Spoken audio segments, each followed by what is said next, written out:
கோரிக்கைகளை வலியுறுத்தி தெரு வியாபார தொழிலாளர் சங்கத்தினர் முதலமைச்சருக்கு கோரிக்கை மனு.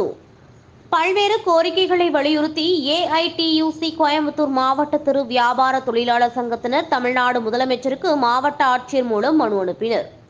இதுகுறித்து அவர்கள் அளித்துள்ள மனுவில் 2015ஆம் ஆண்டு சாலையோர வியாபாரத்தை முறைப்படுத்துதல் திட்டம் அரசிதழில் வெளியிட்டு அமலுக்கு வந்துவிட்ட நிலையில் பெரும்பாலான உள்ளாட்சி நிர்வாகங்களால் முறையாக அதனை அமல்படுத்தப்படவில்லை எனவும் மாவட்டம் முழுவதும் முறையாக அமல்படுத்த உரிய நடவடிக்கை எடுக்க வேண்டும் என கேட்டுக் கொண்டுள்ளனர்.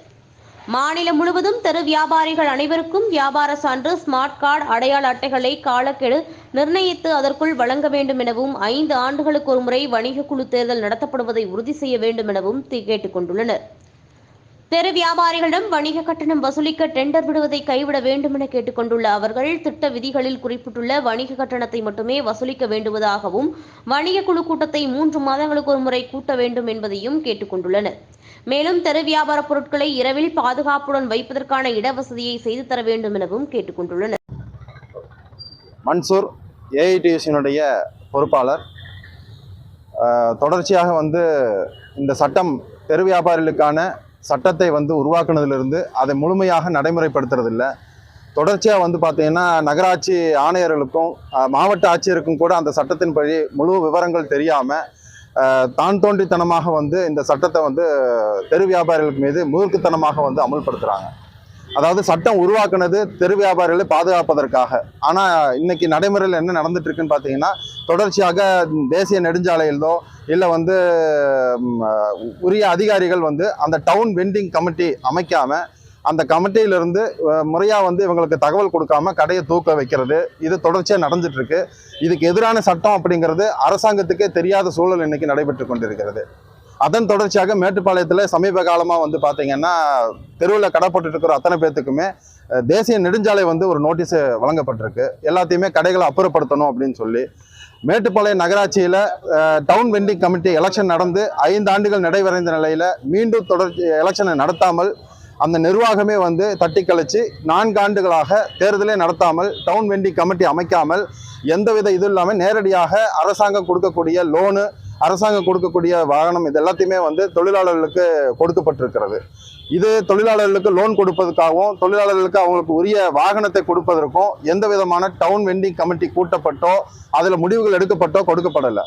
இதனால் என்ன ஆகுதுன்னு கேட்டிங்கன்னா, அரசாங்கம் அறிவிக்கப்பட்ட திட்டங்கள் தெரு வியாபாரிகளுக்கு முறையாக போய் கிடைக்காமல் கட்சி சார்ந்து இருக்கக்கூடியவங்களுக்கும் அரசியல் செல்வாக்கு இருக்கக்கூடியவங்களுக்கும் அந்த திட்டங்கள் போய் சென்றடைகிறது. இதை வன்மையாக கண்டித்து முறையாக இந்த திட்டத்தை தெரு வியாபாரிகளுக்கு பயன்பெறுமாறு தெரியப்படுத்தணும் அப்படிங்கிறதுக்காக இந்த மனு இன்றைக்கு கொடுக்கப்பட்டு வந்திருக்கோம். ரெண்டாவது தேசிய நெடுஞ்சாலை கடந்த 2ஆம் தேதி கொடுத்த நோட்டீஸை வாபஸ் பெறணும் என்றும் டவுன் வெண்டிங் கமிட்டி அமைச்சு தெரு வியாபாரிகளை போக்குவரத்துக்கு நெரிசல் இல்லாமலும் பொதுமக்களுக்கு இடையூறு இல்லாமலும் ஒழுங்குபடுத்த வேண்டும் என்ற கோரிக்கையும் இன்று மாவட்ட ஆட்சியரிடம் கொடுப்பதற்காக வந்திருந்தோம். டிஆர் கிட்ட மனு கொடுத்திருக்கிறோம். நன்றி. கோவை மாவட்ட பொறுப்பாளர் ஜி சம்பத், ஏஐடியூசி தெரு வியாபார தொழிலாளர்கள் சங்கம். 2015ஆம் ஆண்டு சாலை ஓர வியாபாரிகள் திட்டம் தமிழக அரசு அரசு இதழில் வெளியிடப்பட்டது. அரசு இதழில் வெளியிடப்பட்டு யாருமே செயல்முறைக்கு இப்போ பண்ணாமல் இருக்காங்க. அதனால் இந்த தெரு வியாபாரிகளை கட்டி காக்க வேண்டும் என்பதன் ஒரு அடிப்படையில் ஏஐடிசியினுடைய தெரு வியாபார சங்க தலைவராகவும் நான் பேசுகிறேன். அப்புறம் இந்த ஊராட்சி பேரூராட்சியில் எந்த விதமான நடைமுறையுமே எதுவுமே செய்கிறதில்ல. சட்டத்தில் தமிழக அரசு ஒரு 3 மாதத்துக்கு ஒரு முறை கூட்டம் கூட்டணும், ஒரு ரூம் தனியாக ஒதுக்கி அவங்களுக்காக கொடுக்கணுன்றதெல்லாம் இருக்குது. எதையுமே பேரூராட்சியும் ஊராட்சியும் பண்ணுறதே கிடையாது. அதனால் சாலை ஓர வியாபாரிகள்லாம் ரொம்ப கடுமையாக பாதிக்கப்பட்டு கடையை காலி செய்யுங்க போங்கன்ட்டு தினம் தொந்தரவு தாங்க முடியாமல் இருக்கிறோம். ஒரு 5000 பேர் பக்கம் இருக்கிறோம் கோவை மாவட்டத்தில். இதை சரியானபடி முறைப்படுத்தணும். எங்களுக்கு வாழ்வாதாரமாக தான் இது இருக்குது. இந்த வாழ்வாதாரத்தை நீங்கள் எங்களுக்கு பிழைக்கிறதுக்கு உண்டான வழியை கொடுக்கணும் அப்படின்ட்டு இன்றைக்கி மகஜரை கலெக்டர்கிட்ட கொடுத்துருக்கோம். இதன் அடிப்படையில் தாங்கள் நடவடிக்கை எடுக்குமாறு கேட்டுக்கொள்கிறோம். என்னென்ன மாதிரியான பிரச்சனைகள்லாம் அவங்க சந்திக்கிறாங்க? இவ்வளோ தூரம் நீங்கள் முன்னெடுக்க வேண்டிய அவசியம் என்ன இருக்குது?